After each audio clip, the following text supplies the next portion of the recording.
Eh, kita mulai ya. Jadi pengenalan manajemen properti sebagai materi pertemuan pertama. Nah, di manajemen properti ini ya, apalagi pengertian manajemen itu tentunya banyak sekali ahli yang memberikan pendapat. Ya, tetapi manajemen properti ini sebenarnya ada atau mulai tumbuh ya ketika seorang pemilik properti itu menginginkan ya ada satu orang atau seseorang itu yang berperan untuk mengurus propertinya dan orang tersebut diperbolehkan tinggal di propertinya. Nah, tujuan dari orang ini apa? Ya dia mengurusi atau memanage atau mengelola semua aktivitas ya yang terkait dengan properti tersebut ya. Tentunya dengan tujuan untuk menghasilkan pendapatan bagi si pemilik properti ya. Nah, bagaimana cara untuk menghasilkan pendapatan properti itu? Yaitu mengelola properti agar nilainya tidak turun ya, sehingga para penghuni properti ya, yang tadi katakanlah properti ini disewakan itu menjadi nyaman dan tingkat okupansinya itu diharapkan 100%. Ya, jadi katakanlah kalau ada pemilik rumah kos, ya, katakanlah 20 kos, nanti Anda masing-masing punya 20 kos ya, propertinya. Semoga ya, amin. Nah, pastinya Anda sebagai pemilik kos ini akan berharap bahwa 20 kamar ini Anda inginnya selalu terisi. Nah, kenapa harus terisi? Ya, karena dengan keterisian yang 100% itu akan menjamin ya pendapatan yang berkesinambungan. Jadi pendapatannya terus masuk dan terus. Ya. Akhirnya pemilik properti ini ya puas dengan investasi propertinya. Jadi semuanya di dimulai dari keinginan dari pemilik untuk mengoptimalkan nilai propertinya sehingga bisa mendapatkan penghasilan. Nah, pengenalan dan definisi. Manajemen properti mempunyai peran dalam perekonomian karena di era yang dunianya semakin global ini, semua hal itu menuntut keterbukaan dalam transaksi bisnis. Dulu mungkin orang yang pintar bisnis kos-kosan itu hanya beberapa, tetapi sekarang lihat di media sosial, di YouTube ya, itu banyak sekali orang yang men-share ya, tips-tips menjadi pengusaha kos-kosan, misalnya seperti itu. Karena ada keterbukaan. Kemudian ada tata ekonomi baru Indonesia. Nah, karena efek globalisasi tadi, itu mendorong pasar itu menjadi semakin bebas. Kalau semakin bebas berarti apa? Persaingan semakin ketat. Kalau persaingan semakin ketat, apa yang nantinya akan terjadi? Ya, semua pasti akan berlomba-lomba untuk bisa menampilkan produk properti yang terbaik di mata konsumen. Nah, seperti itu. Nah, makanya dengan kondisi seperti itu, semakin banyak muncul manajer-manajer properti. Oke ya, jadi kita posisikan teman-teman ber-28 ini adalah calon manajer properti ya. Nah, bisnis properti semakin berkembang. Oke. Ini ya teman-teman, kalau suara saya terputus atau slide-nya belum berganti, nanti bisa diingatkan ya. Bisnis properti semakin berkembang. Nah ini menuntut pengelolaan bangunan yang baik, kemudian struktur bangunan yang lebih kompleks, pembangunan pesat di daerah pinggiran kota, dan dibangunnya superblok multifungsi. Superblok itu apa sih? Jadi superblok itu satu kumpulan properti, ya, yang beragam-ragam jenisnya tetapi dikumpulkan dalam satu kompleks. Mungkin Anda sudah sering ya mendengar bahwa banyak sekali sekarang pengembang-pengembang itu membangun hotel itu diintegrasikan dengan mall ya. Ada mall, hotel, apartemen, dan pusat perkantoran. Ya, baik gedung kantor maupun ruko. Nah, mungkin teman-teman juga mulai menyadari bahwa sekarang itu ternyata tidak hanya lokasi pusat kota yang diincar, tetapi di pinggiran kota. Nah, mungkin Mbak Sekar ini contohnya ya, ini di Semarang ya, itu ada daerah ya di daerah Boja, Gunung Pati.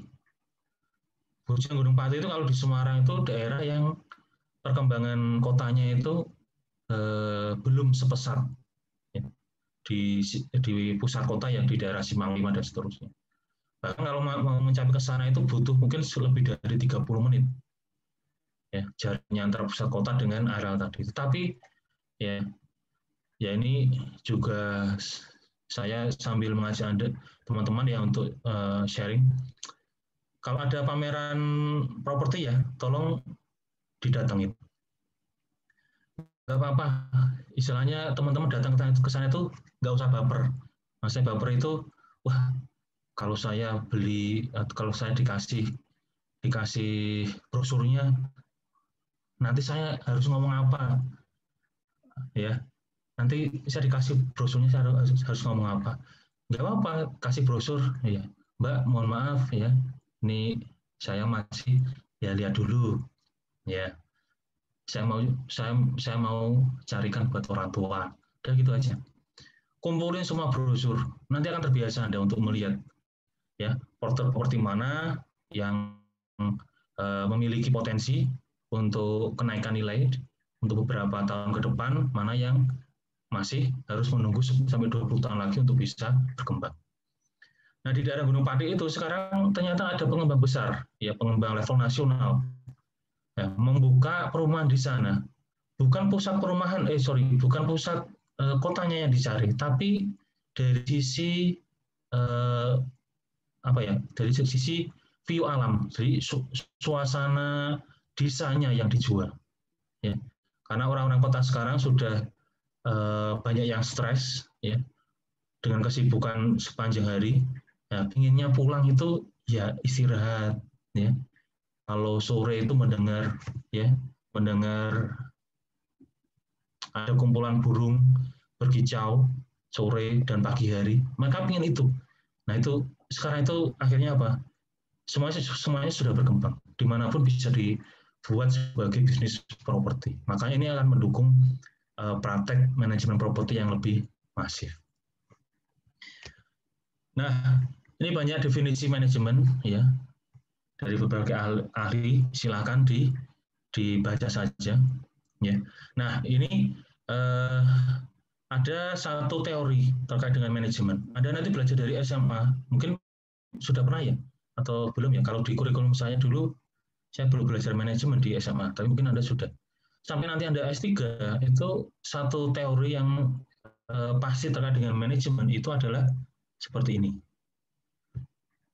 Bentar ya, saya share screen kan.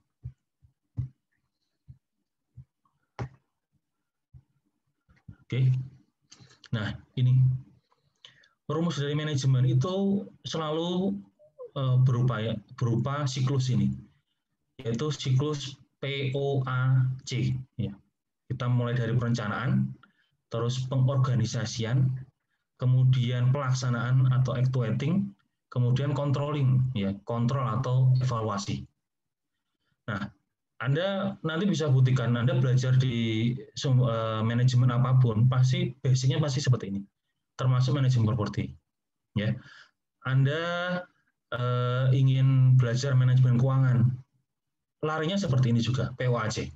Anda ingin manajemen sumber daya manusia, larinya juga seperti ini. Ya, nah kemudian saya ingin tegaskan bahwa terkait dengan pengertian dasar manajemen. Nanti silakan Anda, ini pengertian umum sekali, bisa sampai Anda S3 nanti, saya harapkan Anda S3 ya. Manajemen itu berasal dari bahasa Inggris apa? Manage ya, yaitu mengelola. Nah, yang dikelola apa? Yang dikelola adalah sumber daya. Nah, sumber daya ini tergantung. Kalau kita ngomong manajemen keuangan, yang dikelola apa sumber dayanya? Ya keuangan. Kalau manajemen properti, yang dikelola apa? Propertinya, objek yang dikelola propertinya. Kalau manajemen sumber daya manusia, yang dikelola apa? Sumber dayanya manusianya. Ya. Nah, jadi manajemen adalah kegiatan mengelola sumber daya. Ya. Nah, lalu tujuan apa? Kenapa harus dikelola? Yaitu agar menjadi efektif dan efisien. Nah, kita sering mendengar nih kata-kata efektif, efisien. Kalau ada orang berpidato, ya, agenda atau kegiatan ini ditujukan agar kegiatan pembelajaran menjadi efektif dan efisien. Banyak sekali. Nah, Anda harus tahu efektif itu apa, efisien itu apa. Efektif itu adalah mencapai sasaran, goal. Efektif itu di suatu kegiatan dikatakan efektif itu jika dia mencapai sasarannya, itu namanya efektif. Sedangkan efisien itu adalah ya terkait dengan aspek penghematan biaya. Ya. Maka ya kalau tujuannya adalah efektif dan efisien, maka adalah mencapai goal ya, sasaran dengan menerapkan penghematan biaya. Ya. Jadi manajemen adalah satu kegiatan untuk mengelola sumber daya untuk mencapai kondisi yang efektif dan efisien. Ya. Dengan POAC, planning, organizing, ya, actuating, dan controlling ini bisa diterapkan dimanapun. Planning menentukan sasaran dulu, goals-nya apa, dan menentukan cara pencapaiannya. Kemudian organizing adalah proses pengaturan, ya, yaitu alokasi, siapa yang mengerjakan, ya, butuh berapa orang, ya, jadwalnya bagaimana, ya, untuk mendistribusikan sumber daya tadi. Kemudian actuating, proses menggerakkan orang agar bisa bermotivasi. Nah, yang sering digunakan adalah ya memberikan reward and punishment. Jadi di actuating ini sangat penting sekali untuk bisa membuat satu standar reward. Ya, jadi kalau katakanlah sumber daya manusia, kalau seorang pegawai bisa mencapai target, apa rewardnya? Itu akan memotivasi. Nah, sementara ketika suatu pegawai itu atau karyawan itu tidak bisa mencapai targetnya, hukumannya apa? Yaitu reward and punishment. Di situ penting untuk menggerakkan, harus diberikan motivasi. Nah, selanjutnya adalah controlling, yaitu proses untuk memastikan bahwa kegiatan tetap mengarah pada sasaran. Berarti apa? Ini dicek. Ya, setelah pelaksanaan dicek, benar. Kira-kira ada yang belum tepat nggak? Kira-kira ada yang salah tidak? Kalau ada yang salah, kembali masuk ke fase berikutnya, yaitu apa? Planning. Nah ini, makanya ini adalah siklus. Ya, siklus tidak ada stopnya. Tidak ada stopnya. Ya, karena apa? Dengan menerapkan siklus ini, ya, yang nantinya itu akan terus-menerus berjalan, nah, itu menunjukkan bahwa praktek manajemen itu sudah dilakukan dengan benar. Ya. Nah, itu konsep ya, teman-teman. Silahkan. Kalau di banyak teori ada yang ngomong antara controlling ini dipisahkan. Ada kontrol dan evaluasi. Ya, nggak apa-apa.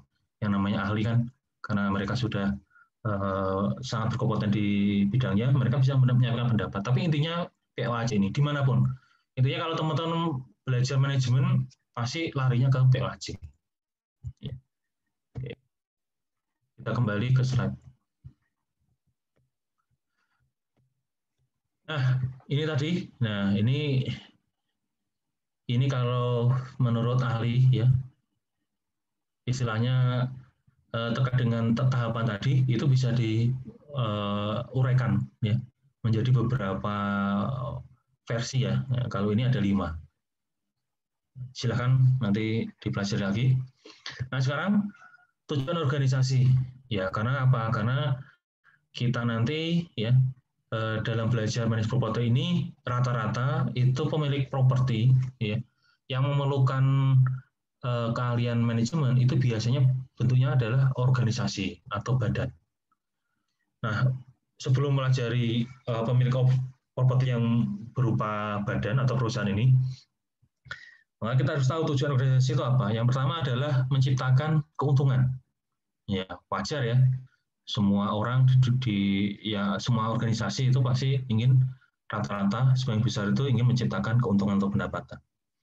Nah, kemudian yang kedua itu adalah untuk menyediakan ya kebutuhan sosial masyarakat.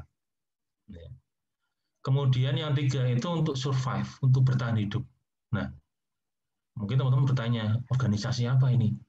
Tidak mau profit making, ya, tidak mau mencukupi kebutuhan masyarakat, tapi survive hanya hidup itu hanya survive, hanya untuk bertahan saja. Contohnya adalah, ya mungkin ada yayasan, ya yayasan yatim, ya yayasan ya sosial. Nah itu mereka tujuan organisasinya adalah survival. Nah, kemudian yang keempat itu adalah terkait untuk tujuan kepentingan nasional. Ya, misal contohnya BUMN, ya, BUMD, nah itu tujuannya untuk national interest. Oke. Nah, skema penggolongan properti. Ya, teman-teman sudah mendapatkan mata kuliah terkait dengan penilaian itu apa aja? Siapa yang tahu? Mata kuliah apa?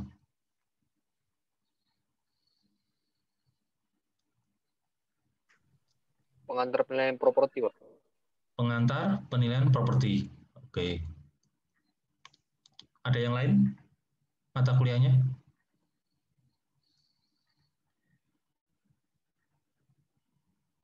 Ya, baru itu ya. Ya, nggak apa. Jadi mungkin ini hanya mengulang saja.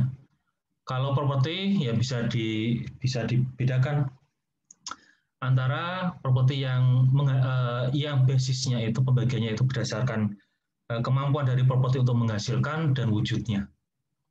Kalau kemampuan untuk menghasilkan ada dibagi dua, yaitu apa?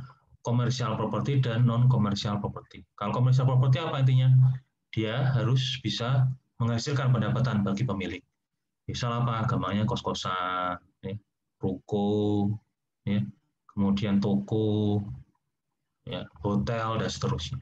Kalau non komersial properti berarti apa? Ya berarti properti itu tidak menghasilkan pendapatan, ya. Hanya properti itu digunakan untuk dihuni atau ditinggali.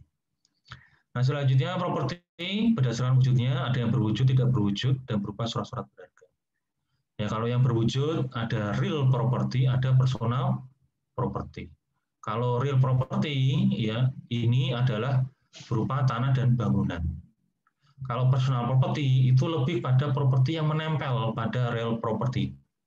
Ya, contohnya apa? Kalau di kosan AC ya, kemudian ada pompa air ya, kipas angin ya, dan seterusnya. Nah, kalau yang tidak berwujud, ini ada goodwill, hak paten, franchise, merek dagang, hak cipta, dan seterusnya. Dan surat-surat berharga, saham, investasi, deposito, dan piutang dagang.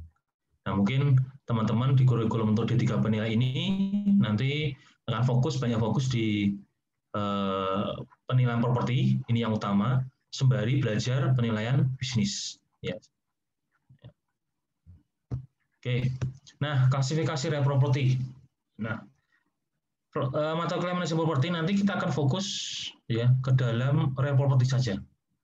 Nah, di real property nanti ada pembagian, ada properti perumahan, komersial, industri, dan khusus. Nah, kalau perumahan sudah jelas, komersial ya sudah jelas juga, hotel, ya ruko, ya kemudian pusat perkantoran.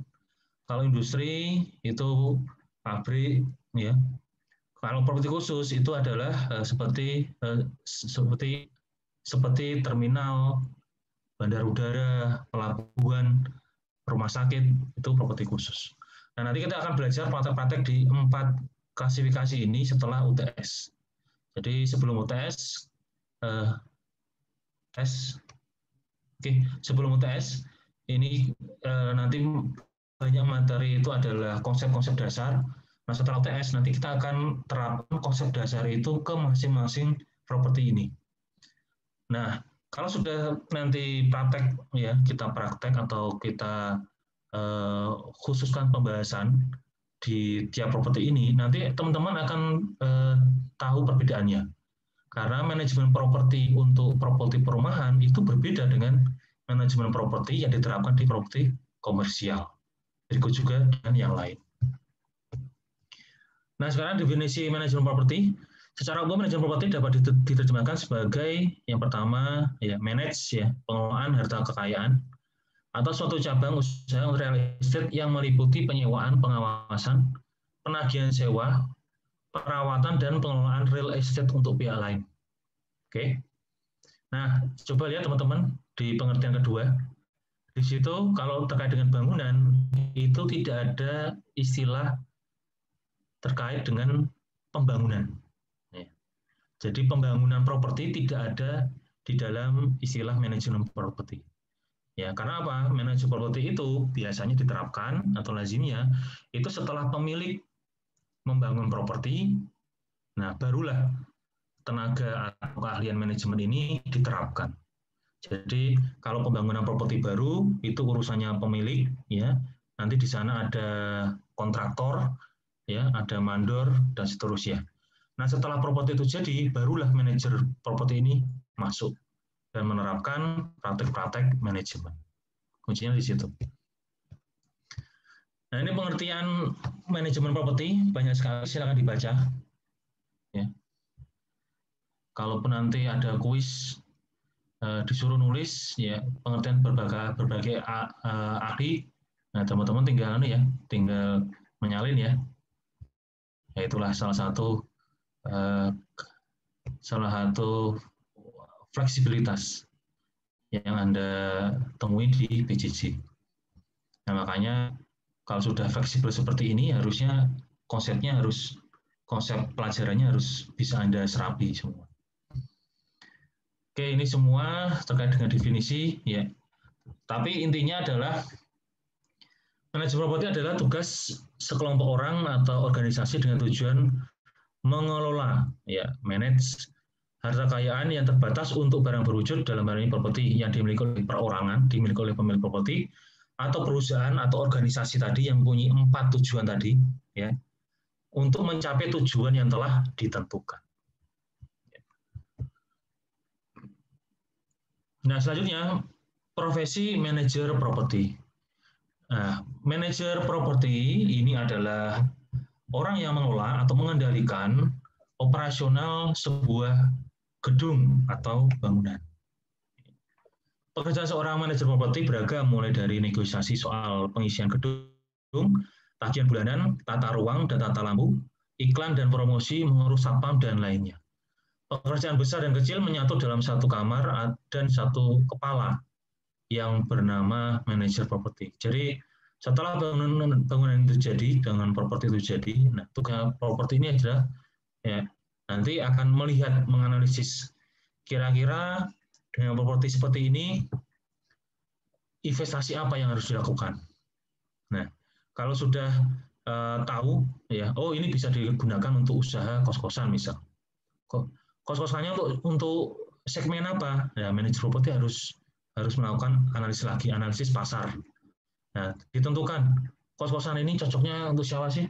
Untuk mahasiswa, untuk para pekerja, ya, apa untuk khusus perempuan atau khusus laki-laki. Nah, di situ manajer properti yang akan berpikir. Nah, setelah tahu segmennya, kemudian mengurus pemasarannya, iklannya bagaimana? Apakah dari mulut ke mulut? Apakah iklannya itu memanfaatkan penghuni yang sudah nyaman, ya, yang sudah kadung nyaman nanti dititipi, ya, Mbak, Mas, nanti kalau sudah lulus minta tolong ya adik kelasnya kalau mau kos di sini saja, misalnya seperti itu pemasarannya. Kalau sudah dapat calon konsumen harus apa? Ya, nah negosiasi, ya negosiasi membuat peraturan ya di perjanjiannya. Ya, penghuni kos bolehnya apa, nggak bolehnya apa.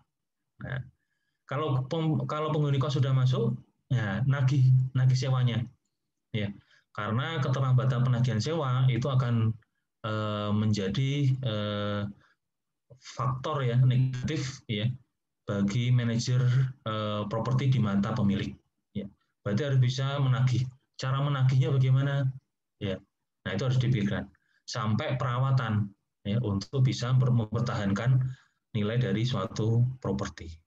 Oke. Tujuan manajer properti mewakili kepentingan pemilik. Ya, jadi dia adalah sebagai orang kepercayaan dari pemilik properti atau baik pemilik properti orang pribadi maupun organisasi. Kemudian memelihara fisik bangunan ya, terkait dengan pemanfaatan yang maksimal, pemeliharaan yang terencana, kemudian mengelola investasi suatu properti. Ya. Nah, investasi tentunya ya modal dan pendapatan harus minimal impas kalau kita ngomong investasi. Ya. Kalau sampai pendapatannya lebih kecil dari modal, berarti apa? Investasinya gagal. Ya. Jadi pola ukur investasi itu adalah minimal ya pendapatan itu harus sama dengan modal. Ya, lebih baik apa? Lebih baik pendapatan lebih besar daripada modal. Itu baru dapat untung. Kemudian mengelola dan melaksanakan kegiatan aspek lingkungan properti agar mencapai hasil optimal secara efisien dan ekonomis. Nah, implementasinya adalah ada tujuan jangka pendek dan ada tujuan jangka panjang. Ada output dan ada outcome. Ya. Kalau outputnya apa? Ya tadi, bagaimana cara menjual atau memasarkan sewa, negonya bagaimana dan perpanjangannya, terus pemeliharaan fisik bangunan seperti apa, penagihan sewa, menjaga keterlambatan pembayaran dan melaksanakan ketentuan hukum dalam perjanjian sewa. Itu output ya jangka pendeknya. Tapi outcome-nya untuk tujuan jangka panjangnya adalah menata atau upgrading properti jika ada kesempatan. Kepentingan manajer melihat perkembangan potensial dan kemungkinan terjadinya suatu akuisisi dari properti yang terletak bersebelah. Oke. Nah, kegiatan manajemen properti, ya ini idealnya ya, kalau kita ngomong praktek, tetapi kalau ada salah satu yang sudah dikerjakan mungkin oleh ibu kos Anda atau bapak kos Anda, ya berarti dia dengan belajar manajemen properti, Anda bisa mengidentifikasi, oh bapak ibu kos saya ini dia sudah mulai menerapkan praktek manajemen properti, namun belum ideal. Ya. Kalau idealnya adalah mempersiapkan dan membuat kontrak manajemen. Ya, berarti karena pemilik dan manajernya sama, kalau bapak ibu kos ya ini nggak ada. Kalau mau benar-benar manajer properti itu ya berarti kita harus sebelum manajer itu masuk kita harus menyiapkan kontrak dengan si manajernya, ya. Nah, termasuk reward, ya, penghargaan dan punishment atau hukuman.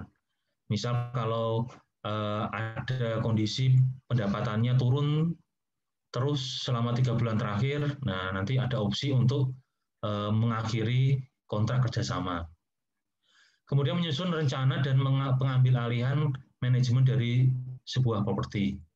Jadi setelah kontrak antara pemilik dan penjual, antara pemilik dan manajer, kemudian disusun rencana terkait dengan pengambilan alihan manajemen. Mungkin pemilik sebelumnya sudah merekrut manajer, ya, tapi karena manajernya gagal, nah ini direkrutlah manajer baru. Nah, pengambil alihan, jadi proses transisinya harus diperhatikan. Kemudian memelihara dan mengelola bangunan. Nah, ini pasti melakukan pemasaran dan negosiasi harga sewa, mengatur sistem penagihan dan pengelolaan uang sewa, kemudian mengatur sistem administrasi dan keuangan dan manajemen sistem informasi. So, terkait dengan manajemen properti di komersial dan seterusnya, ya di properti komersial itu memang manajemen itu akan membuat satu sistem baik itu sistem administrasi maupun sistem informasi. Jadi sudah terintegrasi dengan sistem, tidak semuanya memerlukan campur tangan dari manusia. Jadi serba otomatis. Misalnya ya, kalau di mall ya mungkin terkait dengan penerangan lampu. Ya, kalau penerangan lampu biasanya kalau pagi dan siang hanya dinyalakan itu 30% dari seluruh kapasitas. Tapi kalau untuk sore hari ya sampai dengan malam bisa sampai lebih dari 50%. Atau mungkin manajemen properti di mall pada saat weekend, nah ini bisa menambah ya pengaturan terkait dengan penerangan ruangan. Kemudian ruang lingkup manajemen properti, ya. Jadi mengelola properti sebagai suatu investasi, ya tadi ya. Jadi saya akan coba sampaikan konsep investasi. Ini saya pemegang uang koin, ya uang koin. Jadi mulai sekarang teman-teman sudah harus bisa berpikir lebih dalam lagi. Kenapa? Ketika suatu investasi itu menawarkan sebesar nilai di satu sisi, ya katakanlah ini mau 500 ini, katakan suatu investasi menawarkan keuntungan 500 juta dalam waktu 5 tahun misalnya. Nah, maka apa? Maka di balik keuntungan itu ada resiko yang sama. Ya, ada resiko yang sama besarnya. Ya. Nah, gampangannya ya ini bukannya saya mengajak yang jelek-jelek ya. Katakanlah kalau ada orang ya atau oknum penjahat ya, dia mengambil opsi untuk transaksi narkoba. Keuntungannya segini besarnya. Nah, tapi resikonya bagaimana? Juga sama besarnya. Bisa jadi apa? Ya sampai ditangkap, dihukum, ya dihukum mati. Itu.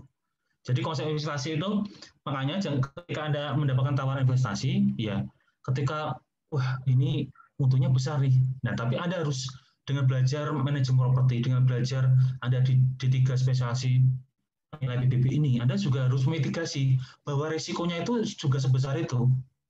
Nah, nanti tergantung Anda sekarang. Apakah Anda seseorang yang berhati-hati dengan resiko?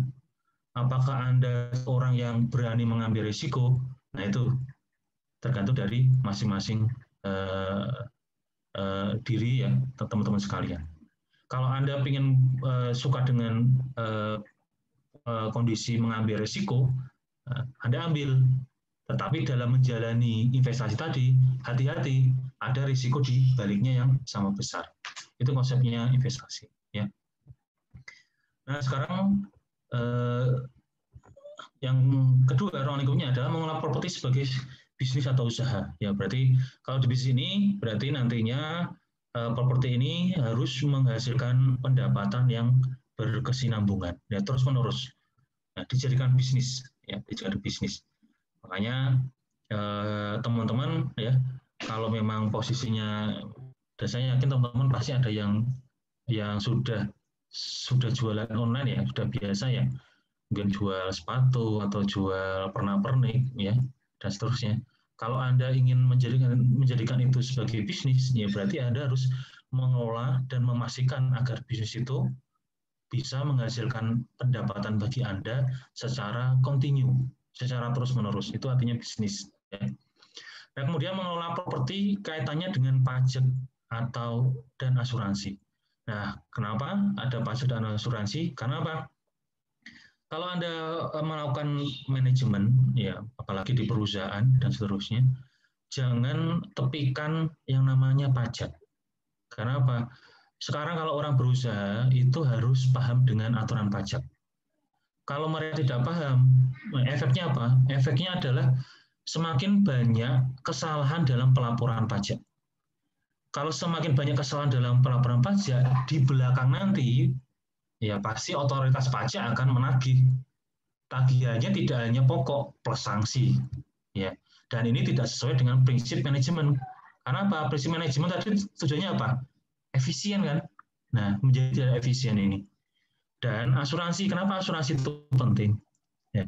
Manusia hanya manusia. Ya, kita tidak tahu apa yang terjadi besok. Yang kita tahu adalah kita harus berusaha semaksimal mungkin. Misal kita mengelola properti, ya kita tidak tahu kalau properti kita itu punya risiko atau tidak. Ya, manusia itu tidak bisa menghilangkan risiko, tapi bisa mengidentifikasi. Selanjutnya adalah meminimalisir, ya, meminimalisir risiko itu terjadi. Atau jika risiko itu benar-benar terjadi, maka efeknya tidak terlalu besar. Nah, disinilah pentingnya asuransi. Karena apa? Nah, properti bisa jadi terkena kondisi kahar, kebakaran, kemudian ada gempa bumi rubuh dan seterusnya. Kalau seorang manajer tidak belajar cara memilih asuransi yang baik, ya bukan menjadi untung tapi buntung, ya. Bukan untung tapi buntung, malah rugi. Ya. Nah, oke. Nah, ini pengelolaan properti sebagai suatu investasi. Nah, ini indikator yang diperlukan, ya, adalah ada total investasi, total rentable area, prediksi average yield, dan seterusnya. Nah, teman-teman di manajemen keuangan sudah belajar terkait dengan analisis penilaian investasi, IRR, NPV, sudah pernah belajar atau belum? Sudah, Pak. Sudah, Pak. Sudah, Pak. Nah, kalau sudah, Anda kan pasien dengan cara itu, maka coba Anda praktekkan nantinya. Misal Anda sudah punya tabungan besar, ya, Anda ingin usaha, misal,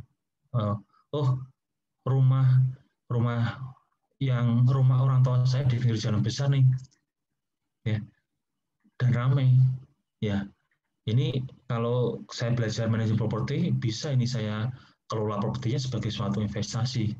Ya, Anda ingin buka rumah makan, Anda hitung dulu, ya, dengan menggunakan IRR, NPV, ya, kemudian payback period, Anda hitung. Nah, kalau IRR-nya ini lebih besar dari modal, tentunya menguntungkan, investasinya Anda ambil.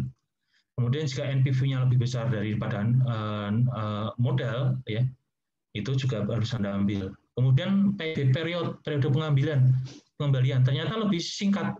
Katakanlah kalau kita buka warteg, ya, di pinggir jalan raya, payback periodnya 5 tahun. Ternyata setelah Anda hitung 3 tahun aja sudah balik modal. Nah, ini sudah mengindikasikan bahwa investasi ini layak diambil. Itu tugasnya manajemen properti. Ya. Kemudian indikator penilaian investasi lainnya. Nah, kemudian mengelola properti sebagai bisnis atau usaha, ini terkaitnya dengan pendapatan yang kontinu.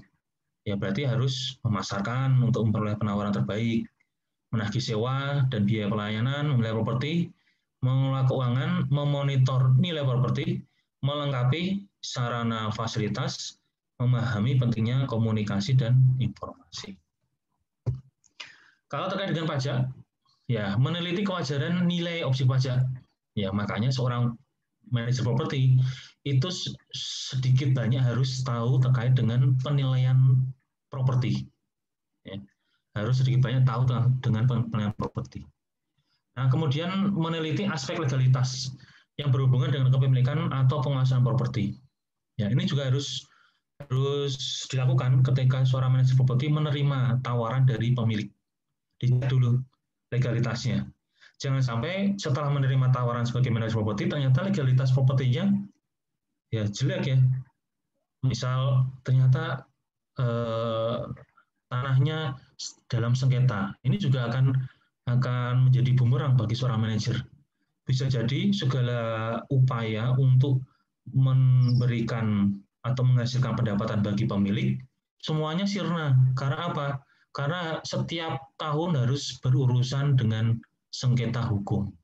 Nah, ini nggak sesuai dengan tujuan manajemen, ya. Karena apa? Manajemen kan tujuannya untuk efektif dan efisien.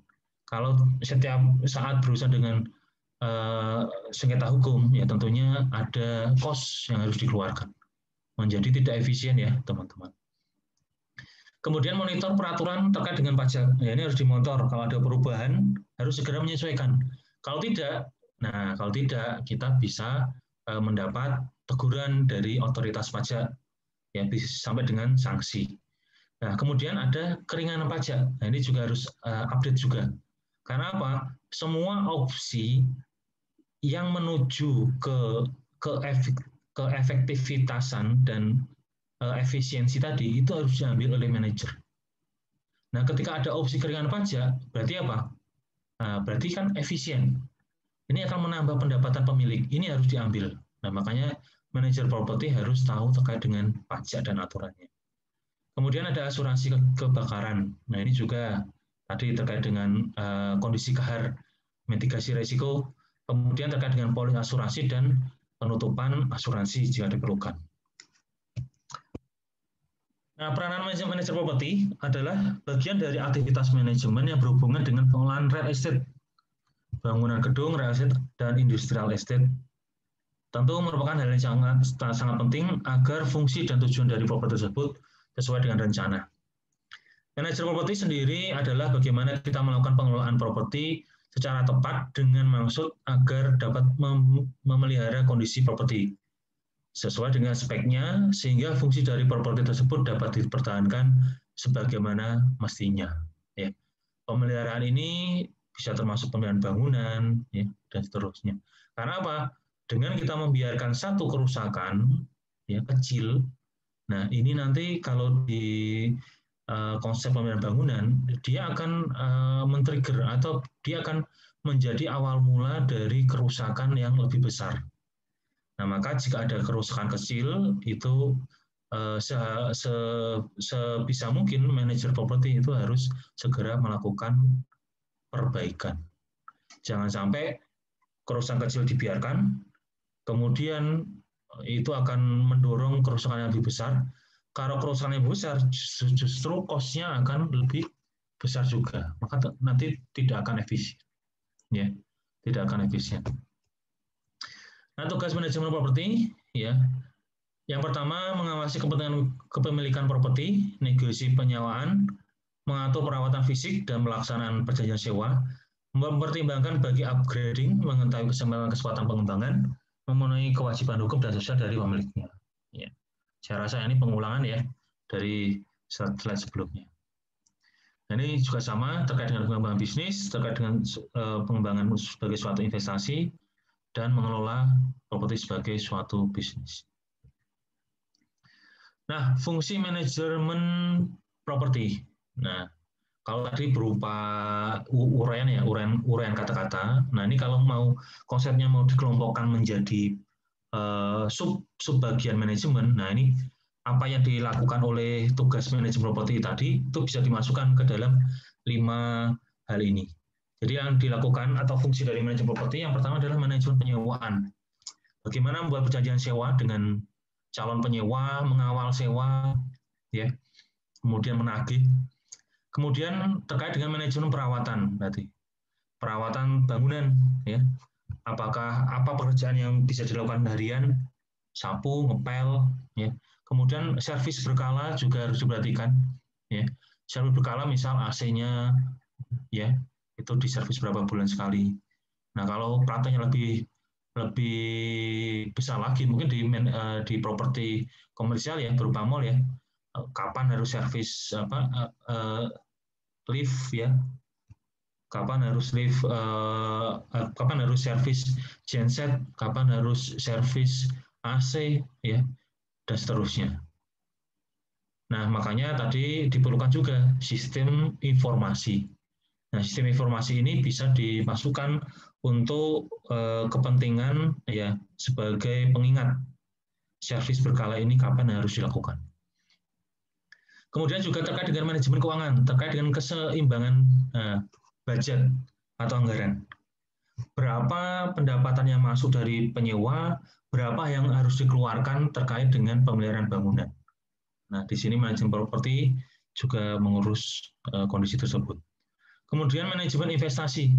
Nah, ini mengelola bagaimana modal yang digunakan untuk membangun suatu properti ini, ya, itu di kemudian hari itu nilainya semakin naik, ya, nilainya semakin naik. Kalau nilainya semakin naik, kemungkinan terkait dengan pendapatan itu akan semakin besar diterima.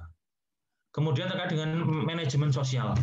Nah, manajemen sosial ini apa? Nah, pekerjaan dari seorang manajemen properti itu tidak hanya terkait dengan bagaimana mengurus propertinya, tetapi juga mengurus kondisi di luar properti. Ya, contohnya apa? Sosial, kemasyarakatan. Ya, contohnya misal kita punya kos-kosan, ternyata kos-kosan kita itu tempatnya di Gang Buntu. Ya, tiap ada penghuni kosan itu pasti kan nyalain motor, ya nyalain motor sampai di kos baru berhenti. Nah, kalau kita ingin membina hubungan yang baik ya dengan masyarakat, nah kita bisa mewajibkan si penyewa untuk mematikan sepeda motor di depan jalan. Ya. Nah, kalau kita berkonflik dengan kondisi dengan masyarakat sosial, efeknya juga akan buruk juga untuk properti. Ya, misalnya, ya kos-kosan kita di ujung gang, katakanlah seperti itu. Ada orang yang cari kos, tapi karena kita ngelola propertinya itu tidak baik secara sosial masyarakat, artinya apa? Ketika ada orang yang mencari kos, ya nanya di ujung jalan udah dijawab di sini tidak ada kos. Karena apa? Karena masyarakat sudah jenuh ya mendengar gangguan terkait dengan suara kendaraan tadi. Jadi manajemen sosial ini perlu diterapkan. Kemudian, nah aspek investasi ini tidak perlu saya jelaskan ya. Jadi yield atau tingkat pengembalian itu adalah pendapatan bersih dibagi dengan nilai dari properti atau harga dari properti dikalikan 100%. Yield ini biasanya dihitung dalam tahunan. Ya. Jadi kalau dihitung dalam tahunan, maka posisi pendapatan bersih, ya pendapatan aktual, itu harus disetahunkan. Kemudian dibagi dengan nilai properti dikalikan dengan 100%. Saya pernah menulis jurnal untuk usaha kos-kosan di Semarang itu kurang lebih 6-7%. Ya. 6-7% yield-nya. Oke, selanjutnya aspek investasi, ya ini sebenarnya terkait dengan materi yang sebelumnya ya, yang sebelum IRR, NPV tadi, tapi ini diuraikan yang lebih detail, saya lewati saja. Nah, ada satu isu terkait dengan restrukturisasi aset. Ya. Ini meliputi 3 aktivitas utama. Yang pertama itu adalah investasi. Ya. Inventarisasi aset. Ya, jadi asetnya itu diinventaris dulu. Kemudian kedua, asetnya itu dilakukan penilaian. Yang ketiga, baru dilakukan analisis optimalisasi aset. Nah, ketiga hal ini itu perlu diperhatikan oleh seorang manajer properti ketika ada job atau ada tugas untuk merestrukturisasi aset. Nah, ini saya contohkan ya, ada salah satu restrukturisasi aset yang saya temui, ya. Saya cari dulu hotelnya ya teman-teman ya. Sebentar.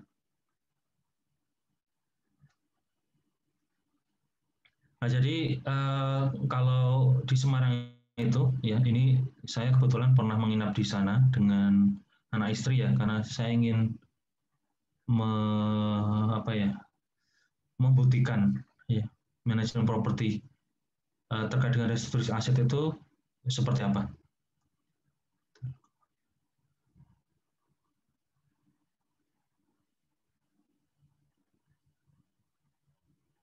Oke, ya. Ya. Nah, restrukturisasi aset ini bisa menjadi isu bagi kementerian maupun lembaga, ya, di mana saat ini banyak kementerian dan lembaga itu maupun BUMN ya, itu memiliki aset di area yang strategis, tetapi pemanfaatannya atau HBU-nya itu belum sesuai. Misal, kalau teman-teman pasti kalau jalan-jalan di pusat kota pasti agak sedikit sedikit berpikir ya ketika masih ada rumah dinas, katakanlah rumah dinas di pinggir jalan raya besar di kota Anda. Nah, kalau Anda belajar HBU, maka apa? HBU-nya harusnya apa? Menjadi properti komersial. Nah, maka yang dilakukan pertama adalah kita harus menginventarisasi aset-aset yang dimiliki oleh kementerian, lembaga, atau badan usaha tadi.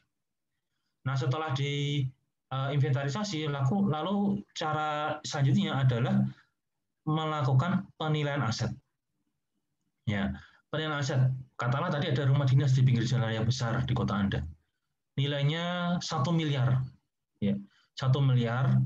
Nah, kondisinya adalah rumah tinggal, tetapi highest and best use-nya itu adalah properti komersial. Oke, ini ya, dipahami pelan-pelan ya. Nilainya 1 miliar,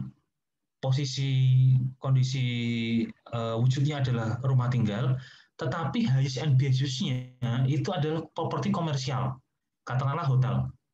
Nah, di sini kita bisa mengambil kesimpulan bahwa nilai 1 miliar untuk properti yang residensial tadi, 1 miliar, itu bukan nilai optimal dari properti itu. Ya, 1 miliar itu tinggi, tapi dia itu sebenarnya nilainya bisa lebih dari situ.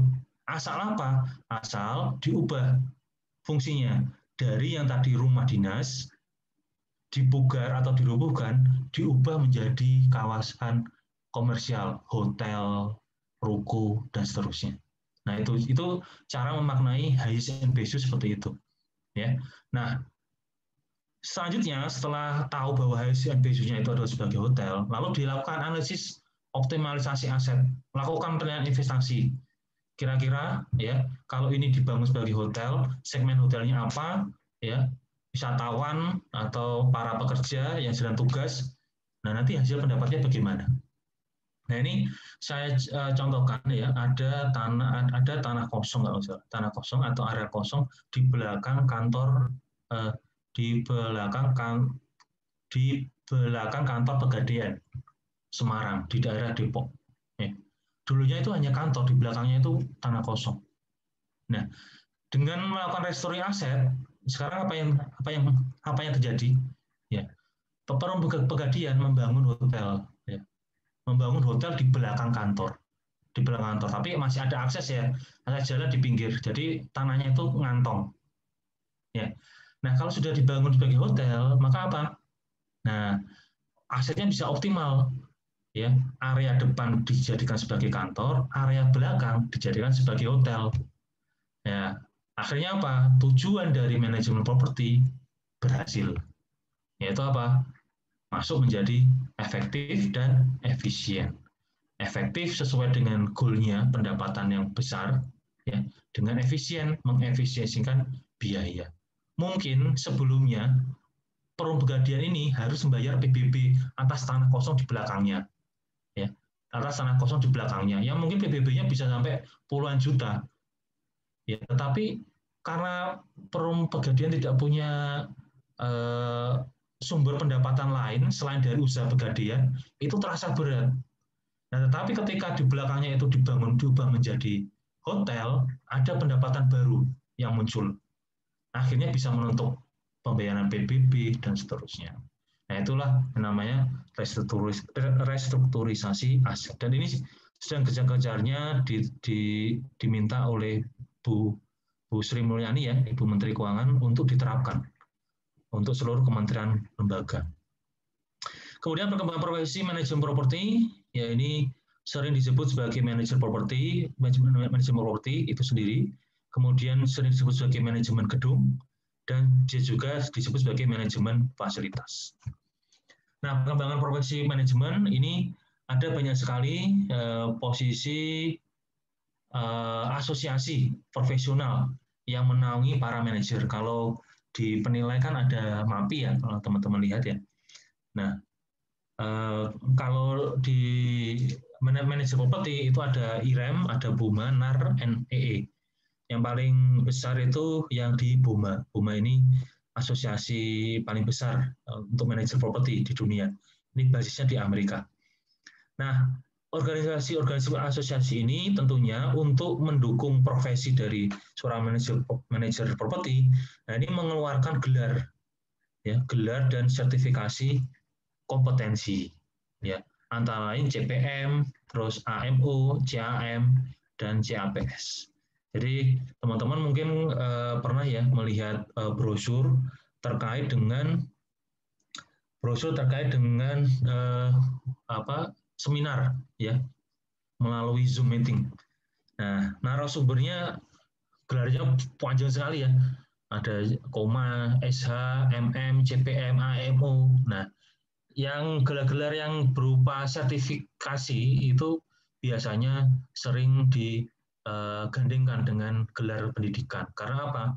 Itu bagi seorang manajer pastinya akan menjelaskan secara ringkas kepada masyarakat bahwa dia memang mempunyai kompetensi ya untuk membidangi manajemen properti. Kemudian perkembangan profesi manajemen properti di Indonesia itu dilakukan oleh Asosiasi Manajemen Properti Indonesia, AMPRI. Ya, AMPRI ini merupakan organisasi nirlaba dari perusahaan dan profesional di manajemen properti. Jadi manajer properti ini tidak hanya sosok ya atau seorang, tapi ada perusahaan yang menawarkan jasa manajemen properti. Nanti kita akan bahas di pertemuan selanjutnya. AMPRI ini adalah afiliasi dari BUMA Internasional. Nah, pada beberapa tahun terakhir ini ya muncul yang namanya Lembaga Manajemen Aset Negara atau ELMAN. Ini merupakan unit organisasi non-eselon ya. Mohon maaf. Mengingatkan. Untuk mengingatkan menutup portal dulu Pak, takutnya lupa belum upload. Ini bukti presensinya Pak. Oke, baik terima kasih Mas. Pak. Ya Pak.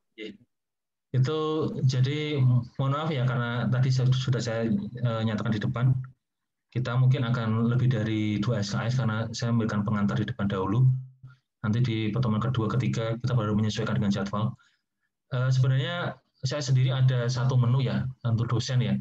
Jadi bisa mengupload presensi mahasiswa maupun materi setelah perkuliahan ditutup. Jadi tidak terlalu saklek ya portal dibuatnya. Jadi bisa saya nanti isi ketika sudah ditutup juga bisa Mas. Jadi nggak apa-apa. Mungkin nanti kita akan di pertemuan kedua. Seterusnya kita akan lebih terpaku dengan waktu ya. Oke, izin ya saya sampaikan lanjutannya. Nah, ELMAN ini merupakan organisasi non-eselon di lingkungan Kementerian Keuangan yang menerapkan pengelolaan keuangan badan layanan umum yang berada di bawah dan bertanggung jawab kepada Menteri Keuangan melalui Direktur Jenderal Keuangan Negara.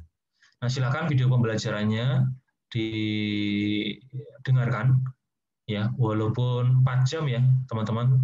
Ya silakan aja kalau pas lagi ada waktu luang, senggang ya, pas ngopi ya. Coba dengarkan video pembelajaran untuk pertemuan pertama. Oke. Nah, urgensi dari penilai. Bagi penilai, dalam melakukan penilaian properti, berbagai bidang ilmu yang berkaitan, termasuk manajemen properti. Pemahaman mengenai hubungan penilaian dengan manajemen properti sangat penting, ya, agar bisa menjawab apa yang dimaksud dengan manajemen properti, mengapa seorang penilai harus benar-benar dapat memahami tentang manajemen properti, bagaimana peran manajer properti dalam meningkatkan nilai suatu properti. Manajemen properti saling berkaitan dengan ilmu penilaian. Sama halnya dengan ilmu penilaian yang mencakup beberapa ilmu lainnya. Manajemen properti selain mencakup ilmu penilaian juga mencakup bidang ilmu lainnya. Hubungannya sekarang antara manajemen properti dengan penilaian.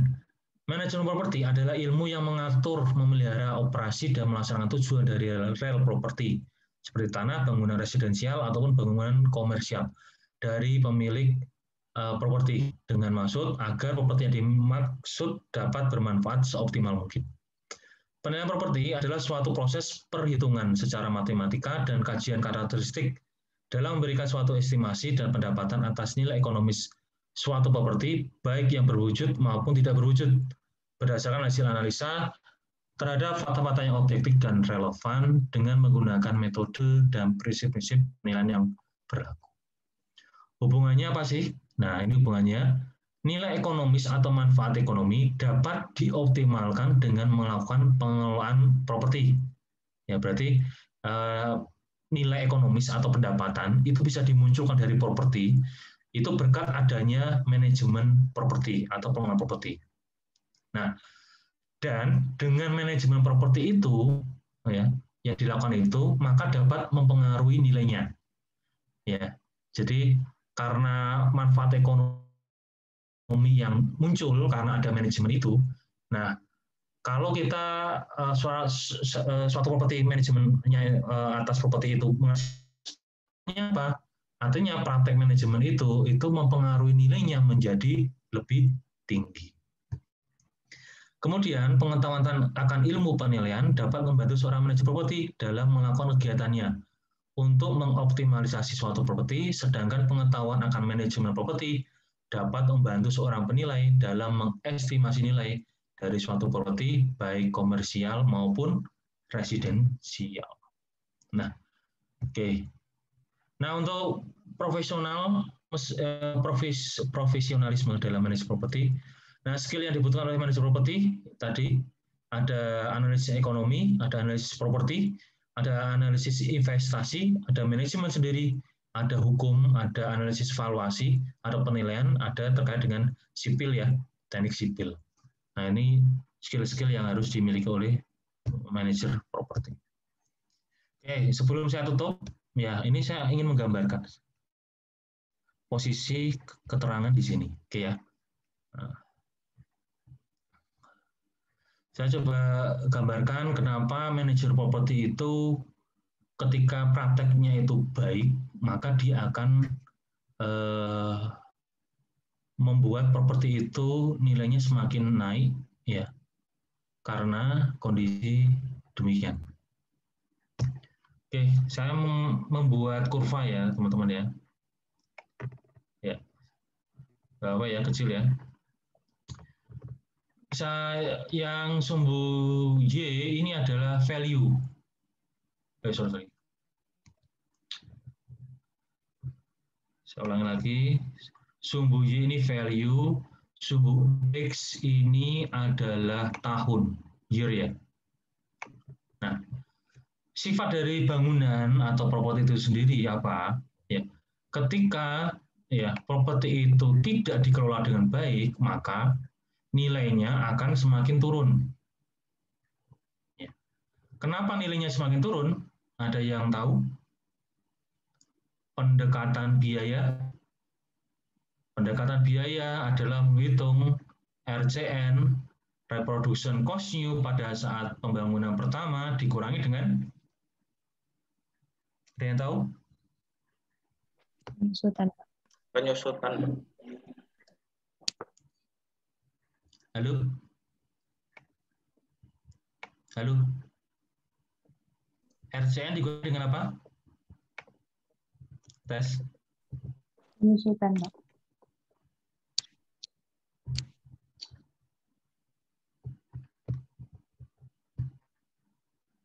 Ya, mungkin belum ini ya, belum dapat penilaian apa?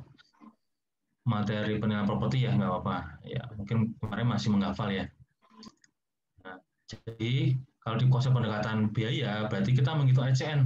RCN itu bisa berupa apa? Bisa berupa reproduction cost-nya atau replacement cost-nya. Kemudian dikurangi dengan namanya apa? Debt, apa itu? Apa? Penyusutan, Pak. Depresiasi. Ya, depresiasi, penyusutan. Ya, karena itu mutlak bagi properti apalagi bangunan. Nah, inilah konsepnya kenapa manajemen properti itu berkaitan dengan penilaian. Karena apa? Ketika suatu properti itu tidak dikelola, ya, maka apa? Value-nya itu akan semakin turun dari tahun ke tahun. Tahun pertama, kedua, 3, 4, 5 dan seterusnya. Nah, tujuan dari manajemen properti itu adalah mengelola properti. Kalau ada kerusakan, maka apa? Segera diperbaiki. Sehingga kerusakan itu ya tidak menambah porsi penyusutan, ya, terutama penyusutan fisik. Sehingga harapannya ketika manajemen properti diterapkan ya, untuk mengelola properti, nilainya diharapkan apa?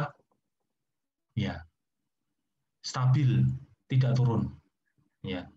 Bahkan kalau pengelolaan propertinya atau manajemen propertinya itu baik, ya akhirnya apa? Ya, ternyata ada nilai ekonomis yang dihasilkan. Nah, bukannya stabil, tapi apa? Nilainya semakin naik. Nah, inilah konsep kenapa manajemen properti itu penting dipelajari kaitannya dengan penilaian. Bagi seorang manajer properti, ya mereka harus tahu konsep penilaian seperti ini. Bagi seorang penilai dengan mempelajari manajer properti, mereka tahu apa yang dilakukan manajer properti ini selama ini. Sehingga apa? Kok saya nilai pendapatannya kok semakin besar ya? Pas ada sesuatu. Oh, ternyata apa? Ternyata properti ini dikelola dengan manajemen yang baik. Seperti itu konsepnya. Oke, jadi seperti itu. Mohon maaf. Saya hapus dulu ya.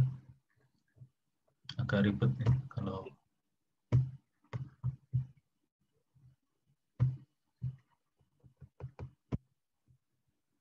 Oke,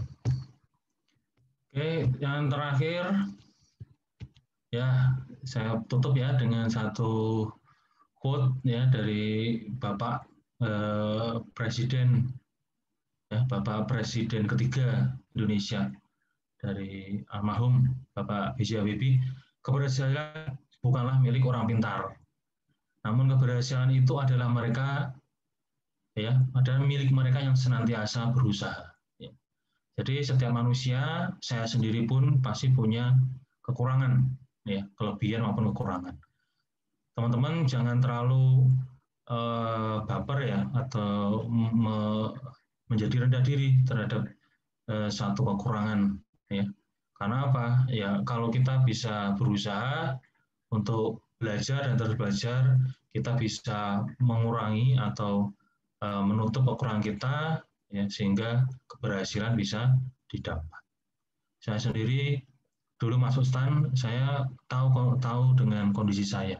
Saya tidak pandai untuk menghafal. Maka yang saya lakukan adalah saya membiasakan membawa senjata ya pada saat perang. Ya. Jadi pada saat saya masuk STAN, saya juga ragu-ragu karena soalnya banyak yang hafalan, saya juga ragu-ragu untuk bisa. Begitu daftar STAN, sepulangnya saya lihat ada yang jual buku soal. Soalnya bukan 25 tahun terakhir ya. Mungkin teman-teman akan shock juga. Soalnya adalah 20 tahun terakhir. Jadi mulai dari tahun 81 sampai 2001 misalnya. 20 tahun terakhir. Jadi saya punya bukunya. Nah, saya pelajari satu persatu. Kalau ada yang kurang, saya sengaja 3 jam mengurung di kamar. Saya fotokopi gambar jawaban komputernya, saya coret-coret. Kemudian setelah 3 jam saya koreksi. Kalau ada yang masih salah, saya belajar lagi. Berusaha terus. Ya, alhamdulillah saya berhasil masuk ke STAN. Ya mungkin itu juga kan sudah dialami oleh teman-teman. Ya, tapi saya coba mengingat kembali bahwa ayolah kita berusaha, jangan patah semangat ya dengan kegagalan. Baik, untuk forum diskusi saya berikan waktu 2 penanya saja langsung, nggak apa-apa ya. Ini karena pertemuan satu ini pertemuan yang spesial ya, karena baru pertama saya perlu memberikan dasar-dasar terkait dengan teknik pengajaran, mungkin lebih dari jam kuliah, tapi tidak apa-apa. Saya mohon maaf ya sebelumnya. Oke, ada pertanyaan silakan.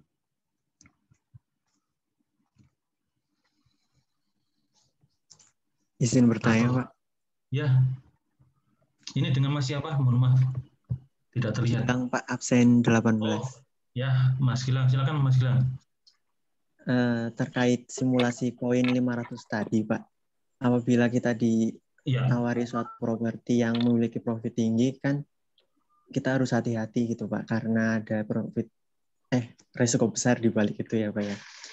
Apakah kita atau manajer properti bisa mengandalkan asuransi, Pak, untuk menanggulangi risiko yang tinggi tersebut, Pak? Terima kasih, Pak. Ya, baik. Terima kasih Mas atas pertanyaannya. Oke, semua kasus sebenarnya tidak bisa kita ambil satu persamaan ya, karena satu kondisi properti itu bisa jadi ada beberapa faktor lain yang mempengaruhi. Ada faktor terkait dengan lingkungan, kemudian lokasi, dan segmen pasar, dan seterusnya. Nah, tetapi jika posisinya adalah mengurangi resiko dengan asuransi, bisa saja. Ya. Tetapi posisi asuransi ini mungkin terkait dengan asuransi kehilangan atau kerusakan properti ya. Mungkin lebih arahnya lebih ke sana. Kalau itu memang ada potensi resiko untuk kehilangan atau kerusakan properti, nah kita bisa mengasuransikan properti tersebut.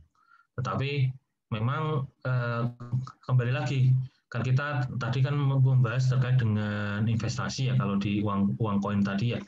Nah kalau kita kembalikan ke manajemen properti, nah itu bisa dimaknai bahwa dalam perjalanannya seorang manajer properti dalam rangkaian, tadi kan ada kondisi ideal ya. Pertama kan kita memperhatikan kontrak dengan pemilik, kemudian kita memperhatikan pengambil alihan manajemen, sampai terakhir kalau itu memang dikerjakan semua, maka asuransi ini menjadi salah satu upaya untuk memitigasi resiko. Nah, tetapi kalau kita bicara investasinya itu sendiri terpisah ya, kan kita ngobrol bebas nih, investasinya sendiri. Nah, saya perlu tahu lebih dahulu resiko apa yang terkait dengan penawaran investasi tadi. Nah, kalau itu resikonya kita sudah ketahui, nah mungkin treatmentnya tidak harus pakai asuransi, tapi ada treatment yang lain. Atau Mas Gilang bisa menjelaskan resikonya yang dimaksud resiko apa? Resiko tidak balik modal sepertinya, Pak. Oh, resiko tidak balik modal ya? Iya. Ya. Ini mohon maaf ya, berarti kita mempelajari sesuatu yang di luar manajemen properti ya, nggak apa ya. Ini kan obrolan bebas ya. Jadi ada posisi apa? Ada posisi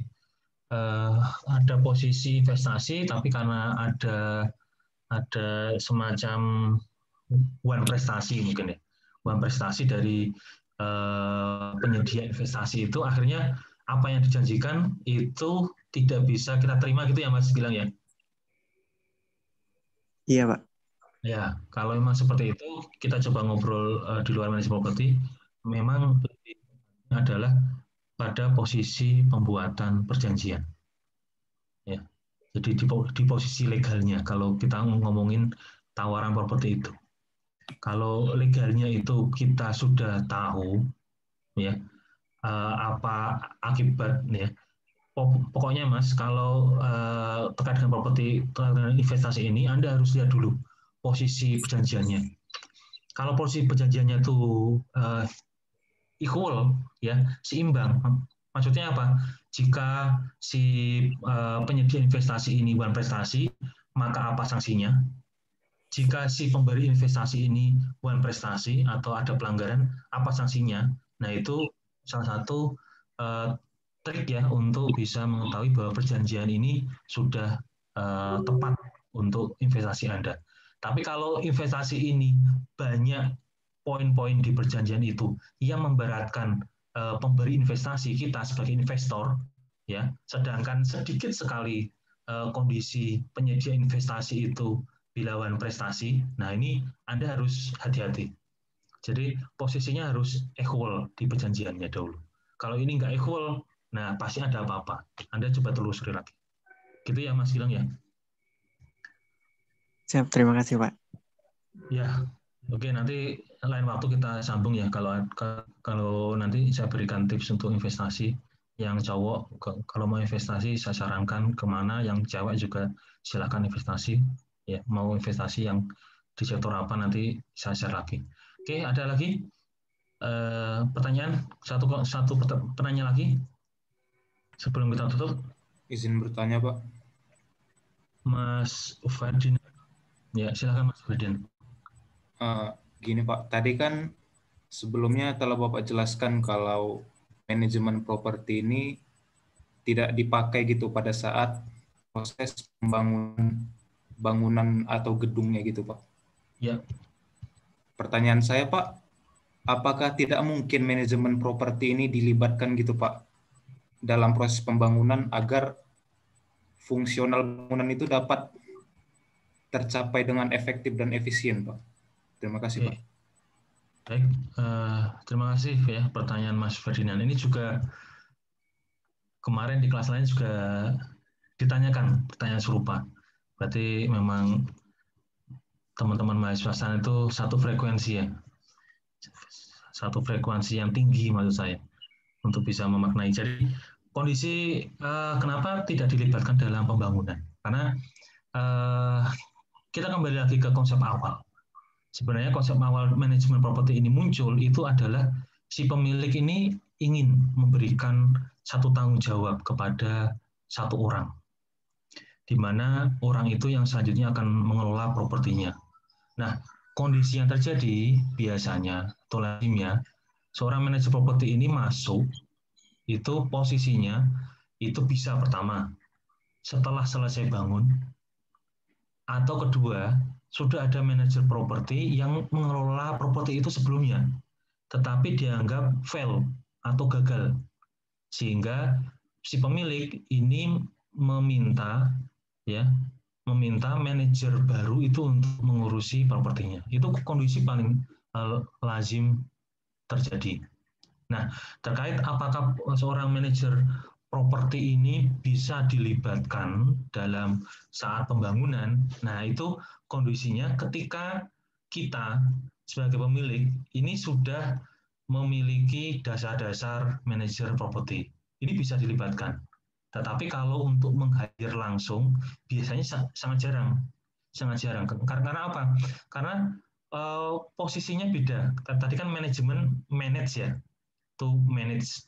Nah, kalau terkait dengan pembangunan ini banyak sekali fokus pemilik itu justru bukan ke manajer propertinya, tapi ke kontraktor atau si arsiteknya.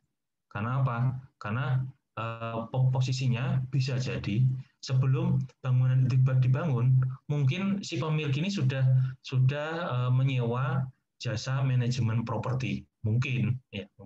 Tetapi pada praktek pembangunan manajemen properti ini mereka sangat jarang sekali dilibatkan, ya, karena mereka memang tidak ada kompetensi untuk membantu terkait dengan kemampuan sipil, kemampuan sipil diperlukan terkait dengan pemeliharaan, tetapi bukan pada saat pembangunan, karena pembangunan ini akan lebih banyak pada arsitek maupun kontraktor sipilnya. Jadi bisa dilibatkan, tetapi pada saat pembangunan mereka sangat jarang sekali untuk masuk. Jadi mereka mengontrol si pemilik, kamu harus bangunnya ini, pondasinya pakainya ini. Itu sangat jarang terjadi. Yang terjadi biasanya di awal mereka minta jasa manajemen properti. Kira-kira ini cocoknya dibangun apa sih? Ya. Nah, itu kalau manajer propertinya tahu terkait dengan penilaian. Ya, rata-rata memang nggak ngasih itu. Rata-rata kalau orang mau bangun, mereka hubungnya ke konsultan. Dan konsultan ini yang lebih banyak bergerak adalah konsultan terkait dengan penilaian, appraisalnya. Appraisalnya cocoknya dibuat sebagai proyek apa? Oh, sebagai proyek hotel. Tetap proyek hotel terkait dengan Asian Basis, ya, kemudian pemilik menghubungi kontraktor maupun arsitek untuk merealisasikan bentuk dari properti. Nah, ini sudah setelah ini terbangun, barulah kemudian mereka meng-hire manajer properti untuk bisa masuk. Jadi bisa, namun kondisi itu sangat tidak lazim. Seperti itu, Mas Ferdinand. Ya Pak, terima kasih Pak. Ya, sama-sama. Oke. Baik ya teman-teman, sudah jam 20.59. Kelas lain juga ditutup jam 9 juga. Sebenarnya saya mohon maaf bila ada kesalahan kata atau sikap, Kemudian saya benar-benar minta maaf ini di pertemuan pertama saya minta waktu tambahan, mungkin 1 SKS secara informal kepada teman-teman. Tapi pertemuan kedua, ketika seterusnya nanti kita akan mulai fokus ya. Karena di pertemuan 1 ini penting bagi saya untuk memberikan dasar-dasar ya terkait dengan rambu-rambu pada saat nanti pembelajaran kita 14 pertemuan. Jadi saya benar-benar mohon maaf sebelumnya saya minta bonus 1 SKS ya. 1 SKS, dan 1 SKS ini pun tambahan ini saya juga tidak mengharapkan ada tambahan tambahan honor ya, enggak. Saya ingin teman-teman itu satu kata, satu frekuensi dalam menjalani semua mata kuliah di D3 ini. Jadi konsep-konsepnya diambil ya, jangan hanya akademis, dan beberapa nasihat saya tadi tolong diperhatikan. Seperti itu ya teman-teman ya. Oke, setelah ini kita akan rilis kuis ya, rilis kuis lewat Google Classroom. Nanti teman-teman ya silakan dikerjakan, fleksibel saja ya. Saya berikan waktu sekitar 30 menit lah untuk teman-teman mengerjakan itu. Kuisnya tidak banyak, hanya 20 soal dengan materi di PPT. Kelihatannya akan lebih mudah dikerjakan. Yang penting apa? Dengan Anda memahami apa yang tadi saya sampaikan, insya Allah Anda bisa mengerjakan kuisnya dengan meraih nilai yang sempurna. Baik, terima kasih. Ya, selamat belajar.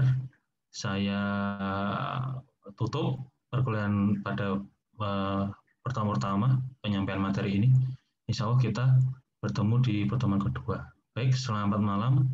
Assalamualaikum warahmatullahi wabarakatuh. Waalaikumsalam. Terima kasih Bapak. Terima kasih Pak. Waalaikumsalam warahmatullahi Terima kasih wabarakatuh. banyak, Pak. Terima kasih Pak. Selamat malam. Sama-sama teman-teman.